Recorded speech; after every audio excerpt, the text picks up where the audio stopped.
परिहार विधानसभा का गठन 2010 में होता है और उसके बाद से लेके अब तक ये सीट जो है एकदम से भाजपा के कब्जे में रहा है और हर बार जो है आरजेडी इसको अपनाने की कोशिश भी करती है लेकिन नाकामयाब रही है। इस बार आरजेडी की रणनीति क्या है, आखिरकार परिहार विधानसभा का जातीय समीकरण क्या है और क्यों मुसलमान और यादव बहुल क्षेत्र होने के बाद भी आरजेडी वहां से हार जाती है, सब कुछ आपको विस्तार पूर्वक बताएंगे। इस बार वहां से कौन चुनाव जीतता हुआ दिखाई दे रहा है, आरजेडी के कैंडिडेट कौन कौन हो सकते हैं, इसके बारे में भी आपको पूरी जानकारी देंगे। लेकिन उससे पहले मेरा परिचय जान लीजिए। मेरा नाम है रजत और आप जनता जंक्शन देख रहे हैं। आपको बता दूं कि परिहार विधानसभा का गठन 2010 में हुआ था और अगर 2010 के विधानसभा की चुनाव की बात की जाए तो भाजपा से श्री राम नरेश यादव को 32,987 वोट मिले थे।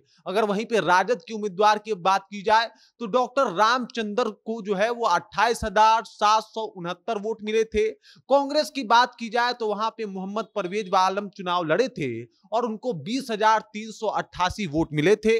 निर्दलीय महेंद्र सिंह की अगर बात की जाए, महेंद्र सिंह यादव की, तो उनको भी 13,535 वोट जो है वो मिल गए थे। वहीं पे अगर बात 2015 के चुनाव की जाए तो 2015 में अगर बात किया जाए कि परिहार में क्या हुआ था तो वहां पे भाजपा से राम नरेश यादव की पत्नी गायत्री देवी मैदान में उतरी थी जिन्हें 66,338 वोट मिले थे। राजद से डॉक्टर रामचंद्र पूर्वे जिनको 62,371 वोट मिले थे और महागठबंधन उस वक्त राजद कांग्रेस जेडीयू सब लोग साथ में लड़े थे चुनाव, उसके बाद भी भाजपा वहां से बाजी मार जाती है। हालांकि सरिता यादव और नीलम यादव जैसे कैंडिडेट ने यहां पे वोट काटे थे, यादव वोट बैंक में जो है वो सेंधमारी की थी।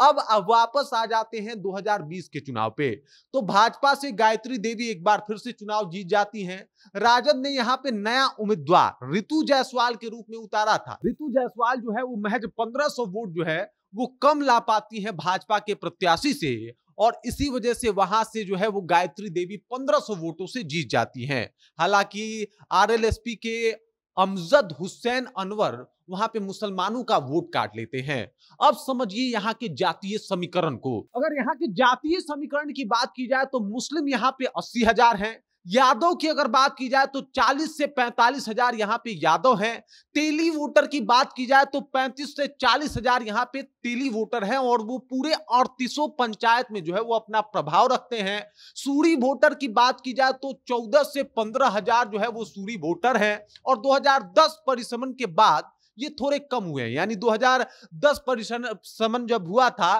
तो वोट दूसरे विधानसभा में चला गया सूरी वोटरों का और इस वजह से इनका प्रभाव थोड़ा यहाँ पे कम हो गया है। वहीं पे अगर मंडल की बात की जाए तो 10,000 मंडल वोटर हैं।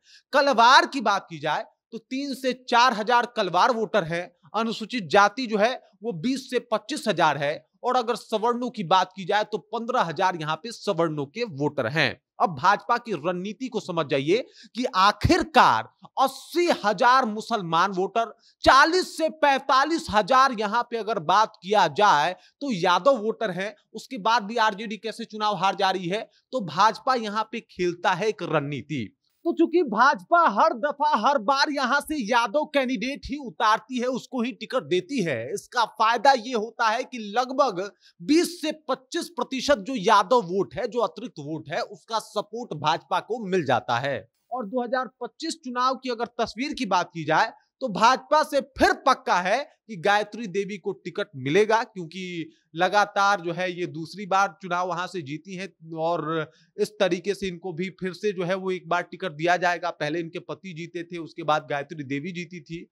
अब राजद में दावेदारी की सूची को अगर देखा जाए तो इसमें थोड़ा सा जो है वो कंफ्यूजन है। राजद के दावेदारी में रितु जायसवाल जो कि कलवार समाज से आती हैं, उनको टिकट मिलने के चांसेस आसार जो है वो दिख रहे हैं। लेकिन रितु जायसवाल की अगर बात की जाए, ये आपको तस्वीर दिखाई दे रहा होगा रितु जायसवाल का, तो रितु जायसवाल 2 चुनाव हार चुकी हैं। मतलब इन पे अब आरजेडी का उतना भरोसा नहीं रहा। 2020 का विधानसभा चुनाव हारी, 2024 का ये लोकसभा चुनाव भी हार चुकी हैं। उसके बाद अगर डॉक्टर स्मिता पूर्वे अगर उनकी बात की जाए जो सूरी समाज से आती हैं, तो वो डॉक्टर रामचंद्र पूर्वे की बहू हैं, लेकिन निजी पहचान जो है इनकी कमजोर है। इनको कह सकते हैं कि हेलीकॉप्टर से उतारी गई प्रत्याशी हैं।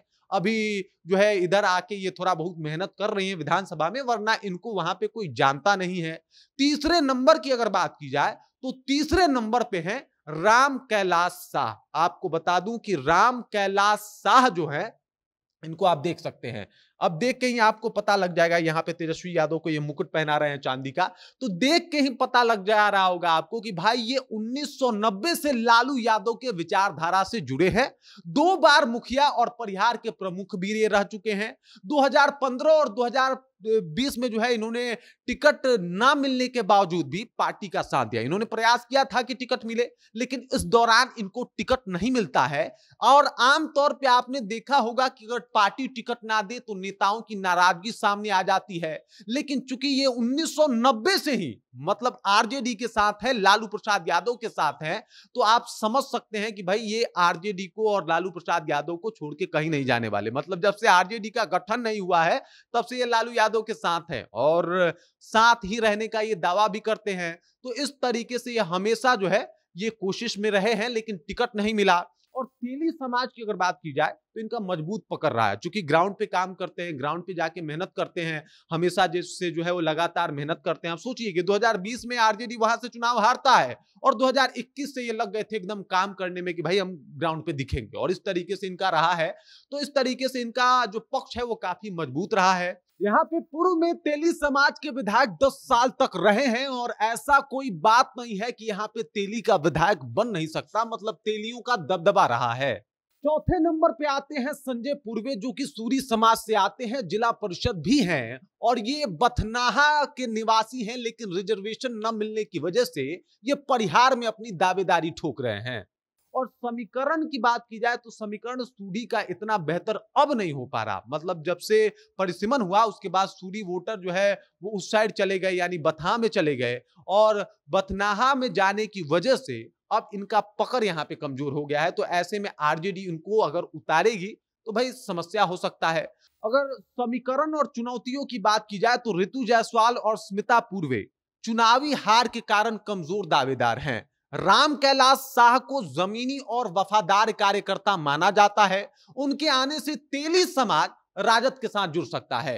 भाजपा और राजद के अलावा हर चुनाव में थर्ड कैंडिडेट भी यादव और मुस्लिम वोट बैंक जो है वो काटते रहे हैं। यदि राजद तेली समाज के उम्मीदवार को टिकट देता है तो भाजपा का जो वोट बैंक है वो टूट सकता है। सबको पता है कि तेली समाज जो है वो भाजपा का वोट बैंक है और यही करता आया है भाजपा।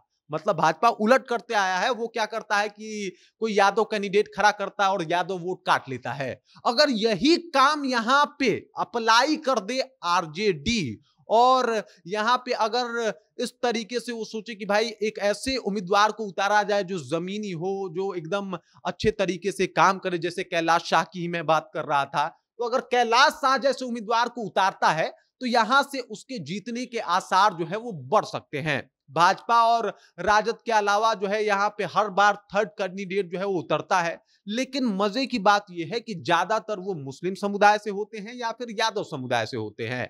और अगर भाजपा का वोट बैंक तोड़ना है तो आपको तेली समुदाय का अगर अपना कैंडिडेट मिल जाए, जिसका आधार है, जिसका अपना वोट बैंक है, तो भाई आपका काम बन सकता है। अगर पूरा बात करें तो 2025 का चुनाव परिहार में पूरी तरह जातीय समीकरण पे टिका है। भाजपा गायत्री देवी पर भरोसा दिखा रही है, जबकि राजद के सामने सही जातीय और जमीनी उम्मीदवार चुनने की अभी भी चुनौती है। बाकी इस खबर, इस जानकारी को लेके और जो परिहार विधानसभा है उस बात को लेके, उस पे जातीय समीकरण को लेके, वहां के माहौल को लेके आप क्या सोचते हैं, आपके जहन में क्या कुछ चल रहा है, कृपया कमेंट कीजिए और अपना विचार हम तक पहुंचा दीजिए। बाकी आप देख रहे हैं जनता जंक्शन और मेरा नाम रजत है।